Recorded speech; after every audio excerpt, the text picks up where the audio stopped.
Good morning everyone. In this video, we will start our new chapter, that is design of a journal bearing. It is also known as a sliding contact bearing. As we know that the bearings are generally used when two surfaces are in contact with each other and they are having relative movement between them. And if we want to reduce the friction between the two surfaces, then two sliding or two rotating surfaces, then bearings are used. So let us go through the basic theories of bearing. Bearing is a mechanical element that permits relative motion between two parts such as the shaft and the housing with minimum friction. This is the main objective of bearing, to minimize the friction between two rotating or two sliding surfaces. There are few functions of bearing, so let us go through one by one. The bearing ensures free rotation of shaft or axle with minimum friction. The second function is the bearing supports the shaft or the axle and it holds it in the correct position. And the third function is that the bearing takes up the forces that act on the shaft or axle and then transmit it to frame or the foundation. So basically three functions are there. First, it provides free rotation. Second, it corrects the position. And third one, it takes all the forces and transfer it to the frame or foundation of the machine. So next is the classification of bearing. Depending upon the direction of force that act on them, it is classified in two ways: radial bearing and thrust bearing. So this first figure shows the radial bearing. In radial bearing, the force acting on shaft is perpendicular to axis. Here you can see that this force P acting on shaft is perpendicular to the axis of rotation. Second figure shows the thrust bearing. Here you can see that the force acting on a shaft is along the axis of rotation or parallel to the axis of rotation. So according to the direction of force, the bearings are classified in two ways: radial bearing and thrust bearing. Second is depending upon the type of friction. So according to that, the bearings are classified in two ways, that is sliding contact bearing and rolling contact bearing.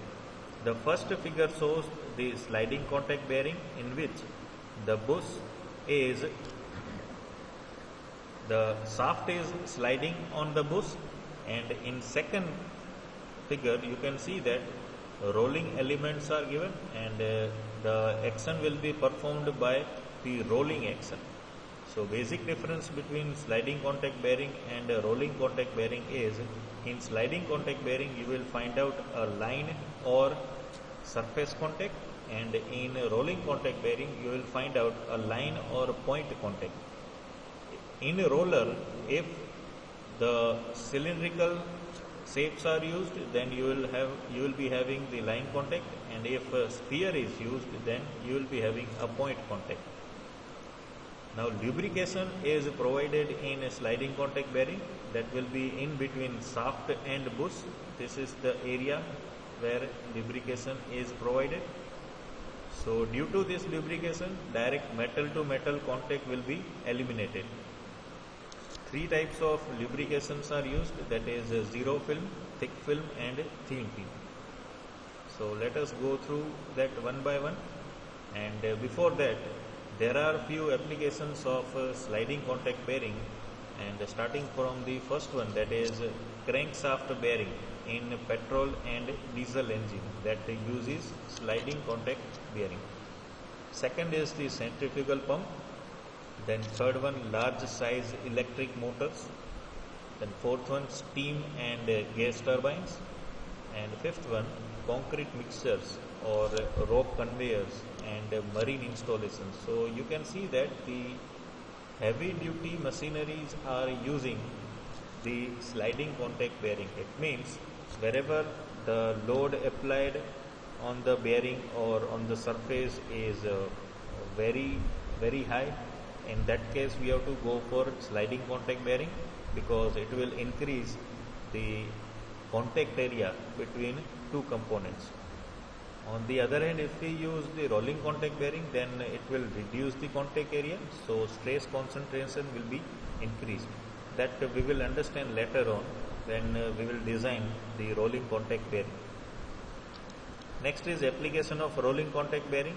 So first is the machine tool spindle. Second application in automobile front and rear axle. Third one is gearboxes. Fourth one, small size electric motors. Fifth one, rope sheaves and crane hooks. Then hoisting drums. So you can see that all these applications are the small applications where the components are small and the load applied is very much in small quantity. So rolling contact bearings are generally used where small sized components and small forces are acting. So in this chapter we will design the sliding contact bearing, that is also known as journal bearing. Lubrication is the science of reducing friction by application of a suitable substance, that is called lubricant, between the rubbing surfaces of bodies having relative motion. So in any case, if two surfaces are in contact with each other and they are having the relative motion, then the surfaces will be under rubbing action. Due to this rubbing action, there are chances of wear and tear, that material will be removed either in the powder form or any other form. So that rubbing action can be removed by including the substance that is known as lubricant. The lubricants are classified in following three groups. First one is liquid lubricants like mineral or vegetable oils. Second is semi-solid lubricants like grease, and the third one solid lubricant like graphite or molybdenum disulfide. So these are the three basic groups of the lubricants, that liquid, semi-solid and solid. Next, the objectives of lubrications are first obviously to reduce the friction, then second to reduce or prevent wear, and third objective is to carry away the heat generated due to friction. So lubrication plays a vital role in removing the heat generation. And fourth one, to protect the journal and the bearing from the corrosion. So you can say that the lubricants are responsible for carry away the foreign particles or any other atmospheric contents which are responsible for corrosion or any other type of defects. Now basic modes of lubrication. So total three modes are there: thick film lubrication, thin film lubrication and zero film lubrication. In this video we will go for the thick film lubrication. Now what is thick film lubrication? So it is again further divided in two types, that is hydrodynamic and hydrostatic lubrication. So first, hydrodynamic lubrication. Here you can see that the outer vessel, this is housing, is carrying one shaft. Shaft is here, this one, and it is rotating in a clockwise direction. Hydrodynamic lubrication is defined as a system of lubrication in which the load supporting the fluid film is created by the shape and relative motion of the sliding surfaces. So let us understand this by the figure. First figure shows that is when the shaft is at rest. So whenever it is at a resting position, the load W, it is acting in downward direction, so it will keep the shaft in contact with the housing somewhere here. So this is the starting position. Now when the shaft starts rotating in clockwise direction means in this direction, then it will try to climb in the direction of housing, in this direction. So what will happen here? Due to this clockwise rotation, the lubrication will be sucked from here. It will enter from here.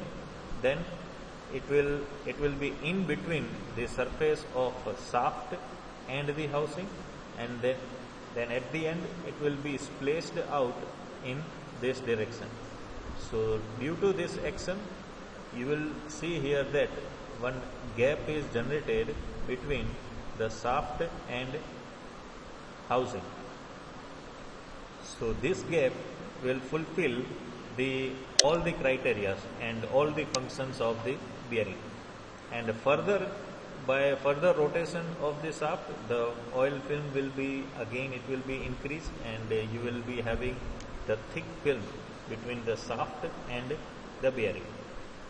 So this is the main action of hydrodynamic lubrication system. One thing you have to remember here is this is the closed housing. So lubricant is neither entered or nor it is removed during the performance of this type of bearing. This is the main thing you have to remember. Now types of hydrodynamic journal bearings. So there are basic two types of hydrodynamic journal bearings, namely full journal bearing and partial journal bearing. The bearing which we have seen here, this one, is a full journal bearing. In full journal bearing, the angle of contact of the bushing with the journal is 360 degree. Full journal bearings can take loads in any radial direction, and most of the bearings used in industrial applications are full journal bearings. So you can see that if force is acting in this direction, then again it will be having the bearing surfaces. If force is acting from here, then again it will be having the bearing surface to bear. So all the directions are considered, and all the radial forces will be bared with the use of 360 degree full journal bearings. Next is partial bearing. In partial bearings, the angle of contact between the bush and the journal is always less than the 180 degree, and most of the partial bearings in practice have 120 degree angle of contact. That you can see here. Apart from considering the full 360 degree housing, here we are considering only portion of the housing, and mostly it is the angle of this housing will be less than the 180 degree, that angle of contact. And in practice we are using this type of bearing with the angle of 120 degree angle of contact. Partial bearings can take loads in only one radial direction, and generally they are used in railroad cars. Now why this is required? Because in many applications you will find out that the forces are not acting in several directions. In here you can see that in a railroad or in car, the load will act only in a downward direction. It means the full journal bearing is not at all required. So in that case we can go for the partial bearings, where the angle of contact is only 120 degree and the force acting is only in one direction. So this is the use of the partial bearings or partial journal bearings. Next, hydrostatic lubrication. First we have seen the hydrodynamic, then next is hydrostatic lubrication. Hydrostatic lubrication is defined as a system of lubrication in which the load supporting the fluid film separating the two surfaces is created by an external source, like a pump that supplies sufficient fluid under pressure. Here you can see that we are having two figures. In the first figure, the center of the shaft is not intersecting with the center of bearing. One provision is provided here, that is the output of the pump, from where the lubricant will be inserted in a bearing. In this type of bearing, the lubrication will be in continuous flow manner. It means at the starting of the bearing, when the shaft starts rotating, the lubrication will be inserted inside the bearing, and when it stops, the lubrication will return to its sump or to its storage area.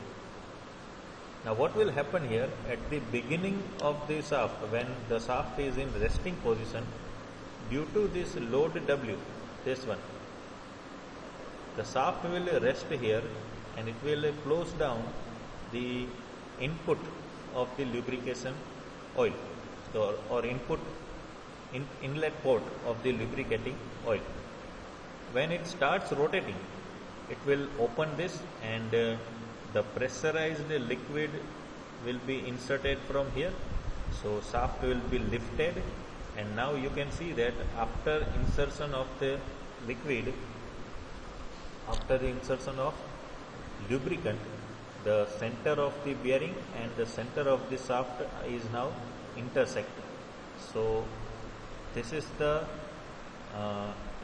basic principle of hydrostatic lubrication. In comparison with the hydrostatic bearings, hydrodynamic bearings are simple in construction, and they are easy to maintain, and lower in initial as well as the maintenance cost.